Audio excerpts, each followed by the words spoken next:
राम राम भाई सारा ने आज के ब्लॉग में आपका स्वागत है। और मैं कहता हूँ, आशा करता हूँ सभी लोग ठीक होंगे।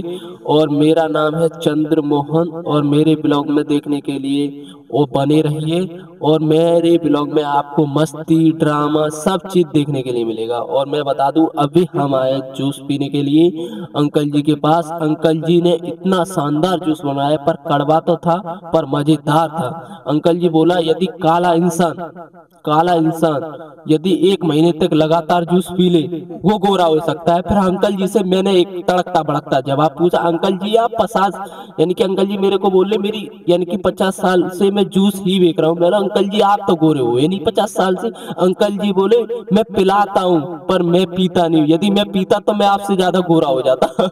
मैं बोला चलो कोई बात नहीं। फिर हमारे जीजाजी को थी आज कौन की जरूरत, तो हम आ गए सबसे पहले कौन बनवाने के लिए।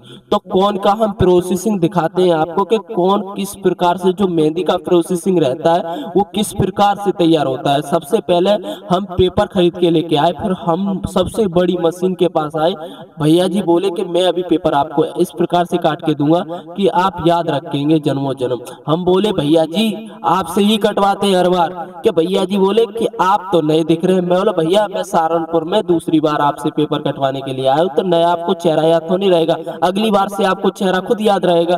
फिर भैया जी को एक और हमको एक चीज मालूम पड़ी कि भैया जी की आज इसलिए ज्यादा खुश थे क्योंकि भैया जी की जो सेटिंग थी एक्स, आज उनसे बात हुई है। कितनी मीठी बातें हुई है। भैया जी बोले बहुत ज्यादा खुश लग रहे थे। भैया जी बोले, मैं बोला कोई बात नहीं, जब भी आज अलगी अंदाज से पेपर काट रहे हो आप। और मैं एक चीज और बता दूं, जो पेपर हम मेहंदी का जो काटते हैं वो हमारा पर्सनल पेपर रहता है, क्योंकि मेहंदी का जो बारीक वाला पेपर आता है ना, उससे ही मेहंदी का जो कोन चलता है ना। बहुत मेहंदी के पेपर 2 प्रकार से आते हैं, एक तो ये जो पेपर है ये थोड़ा मुलायम और थोड़ा कड़क रहता है, और एक और आता है इससे मुलायम आता है। कुछ लोग जो मेहंदी के कारीगर होते हैं यानी कि मेहंदी आर्टिस्ट होते हैं, वो कुछ लोग टाइट वाला यूज करते हैं, कुछ लोग नॉर्मल यूज करते हैं। हमारे पास नॉर्मल है। फिर भैया जी ने सेट किया कि किस प्रकार से काटना है, क्योंकि एक चीज बहुत ज्यादा बारीकी से काटना पड़ता है। और भैया को तजुर्बा है, मालूम है कितने 7 साल का एक्सपीरियंस है भैया को काटने का। और मैं बता दूं, और एक चीज और बता दूं आपको कि जो हमारे भारत का जो प्लेन यानी कि जो फाइटर जेट था अभी दुबई गया है फिलहाल। यदि आप सहारनपुर से हैं तो आपको पता ही होगा कि सहारनपुर में सबसे बेस्ट मेहंदी आर्टिस्ट कौन है, जिसमें पहले नंबर पे लिस्ट पे नंबर आता है, पहले नंबर पे बंटी मेहंदी आर्टिस्ट, जो कि सहारनपुर में राधिका कलेक्शन के नीचे नेहरू मार्केट के नीचे रहते हैं। और मैं बता दूं उनके बारे में, क्योंकि वो भैया जो बंटी भैया है ना, वो एक बहुत ही अजब किस्म के प्राणी है। यानी कि एक बार आपसे बातें कर ली ना तो आपको ऐसा लगेगा कि भैया के पास कितना, क्योंकि उन्होंने मालूम है ITI एजुकेशन करने के बाद भी पता नहीं मेहंदी का काम क्यों पसंद आया उनको, क्योंकि इतना कुछ पढ़ाई करने के बाद भी मेहंदी का काम कर रहे हैं। सोचिए, मुझे तो पता ही नहीं था कि वो भैया जी इतने पढ़े हुए हैं। जब मैंने बात किया और उनकी जब डिग्रियां देखी, जब मेरे को पता चला कि भैया ने ITI ग्रेजुएट सब कुछ फाइनल करने के बाद फिर भी मेहंदी की लाइन में क्यों आए, क्योंकि मेहंदी की लाइन में ऐसा और पैसा और दौलत और शोहरत सब कुछ मेहंदी की लाइन में आपको प्राप्त हो जाएगा रियलिटी में। यदि आप सबका मौज मस्ती फुल ड्रामा करना है ना भाई, तो मेहंदी के काम में आइए।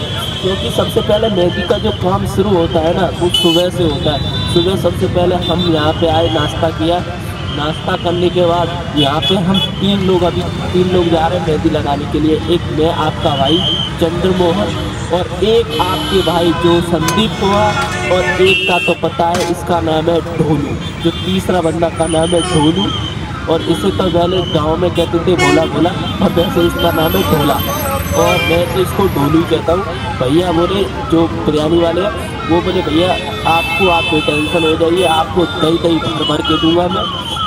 और भैया दही से लेके सलाद से लेके 3-3 4-4 पार पूछ रहे थे। पता नहीं हम कितने बड़े एक मेहमान हो उनके लिए, पता नहीं उनका हम वीडियो क्या बनाने लगे, वो तो हमको एक यूट्यूबर ही समझने लगे। जबकि आपका भाई चंद्रमोहन और भैया ने वहाँ पे खाने के बाद, हमारा जो आपको बंदा दिख रहा है संदीप भाई, इसका रुतबा कुछ अलग है। वहाँ पे जाने के बाद मालूम है क्या करेगा रास्ते में, सबसे पहले तो 2 टिप्स मारेगा। टिप्स मारने के बाद जब जाकर मेहंदी लगा और आगे एक तलिया में मच्छी क्या दिख गई, और मेरे को क्या बोला सत्य भाई मच्छी मार ले क्या। मैं बोला नहीं भाई रहने दे, मच्छी आके कल मारना।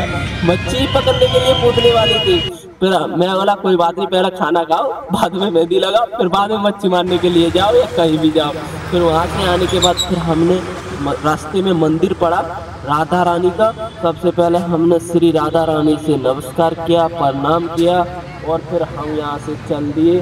क्योंकि यहाँ पे कभी भी आप कहीं भी जाओ, कहीं भी मंदिर पड़े, कभी वहाँ पे गर्दन, कुछ लोग क्या रहेंगे गर्दन झुका देते, वहाँ पे 2 मिनट रुकना चाहिए, प्रणाम करना चाहिए, प्रणाम करने के बाद ही कहीं आगे जाना चाहिए। कुछ लोग क्या रहेंगे गाड़ी पे जाएंगे, जो बाइक होता है ना बाइक पे चलेंगे, बाइक पे चलने के बाद सिर में आपका स्वागत है। जैसा कि आप लोग देख सकते हैं अभी हम सिटी अर्जी लगाई है मेहंदी लगाने के सिर नहीं दुकाना है, तो वहाँ पे 2 मिनट गाड़ी रोकिए और इधर का नजारा से चप्पल उतारिए और प्रणाम करके जब आगे की यात्रा शुरू कभी ना कभी तो आए। और मेरा एक ही कहना है कि कभी भी करो मन से काम करो।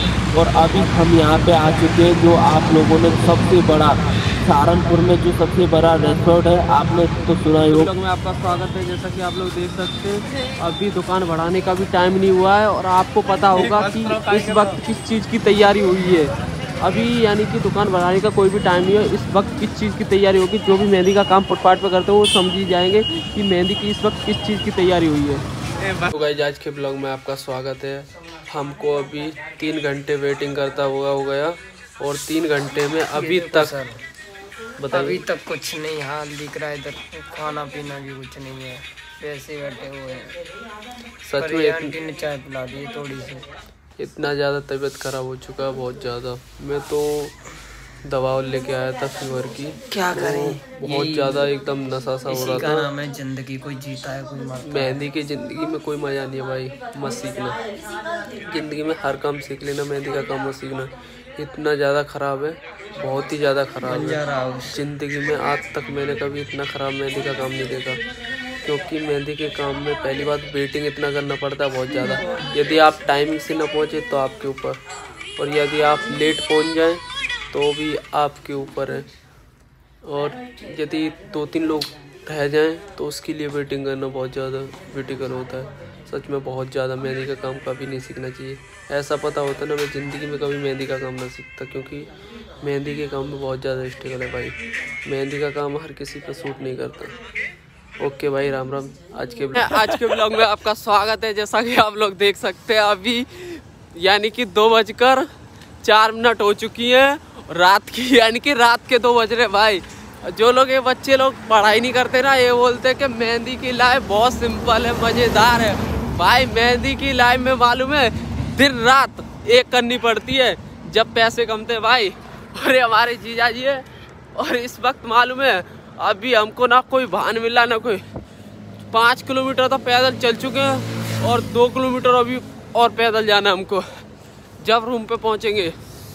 और जो लोग एक बोलते हैं ना कि मेहंदी की ज़िंदगी बहुत ही आसान है, बहुत सिंपल है भाई, सच में पूछा ना जाए बहुत ज़्यादा है। और हमने कितना बजे स्टार्ट किया था? 5 बजे मेहंदी स्टार्ट किया था, और क्या बजे फ्री हुए? 1 बजे।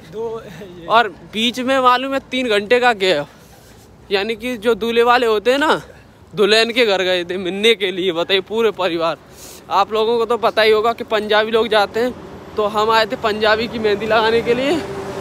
और ये जो आपको कॉलेज दिख रहा है बालदेव दास, ये सहारनपुर में, और मैं सहारनपुर में आया था मेहंदी लगाने के लिए। भाई फुल मज़ा आ गया, कुछ भी कह लो। ज़िंदगी वैसे तो मालिक को कोई भी टेंशन नहीं है, मालिक बिंदा, यहाँ मज़े में ज़िंदगी है। ये भी पता नहीं है कारीगर है तो है कहाँ पे, ना एक भी बार फ़ोन करके पूछा है कि कारीगर के पास कॉल लगा के पूछ लूँ कारीगर लोग हैं कहाँ पे हैं। मालिक को कुछ भी लेना देना नहीं है। और हम इस वक्त हालत बहुत बुरी हो गई है सच में। मैं ये कह रहा हूँ सभी बच्चों से निवेदन है कि मेहंदी का अब कोई ज़्यादा काम नहीं है ख़ास, यानी कि मेहंदी के काम में इतना फ़ायदा नहीं है भाई। एक ही चीज़ पे फोकस करो, एजुकेशन में, क्योंकि एजुकेशन इस वक्त हमारे जो भी मेहंदी वाले भाई लोग हैं उनकी जो एजुकेशन है ना वो ख़त्म हो चुकी है बहुत ज़्यादा। ना पढ़ाई करने में ध्यान है ना कुछ, भाई एक ही चीज़ दिख रहे हैं, मेहंदी का काम। और मेहंदी का काम मालूम है ना उन्हीं लोगों का रह गया है अब, जो लोग क्या बोलते हैं वो करते हैं, जिनका अच्छा खासा दुकान है और बढ़िया है, उन्हीं का काम है। मेरा एक ही निवेदन है, पढ़ाई करो, एजुकेशन लो, और सबसे मेन चीज़ नॉलेज और सबसे ज़्यादा स्किल सीखो हर चीज़ की। आज से पहले ज़िंदगी में कभी आपने इतनी हैवी डिजाइन नहीं लगवाई होगी। बोल खुशी। खुशी बड़ी खुश है।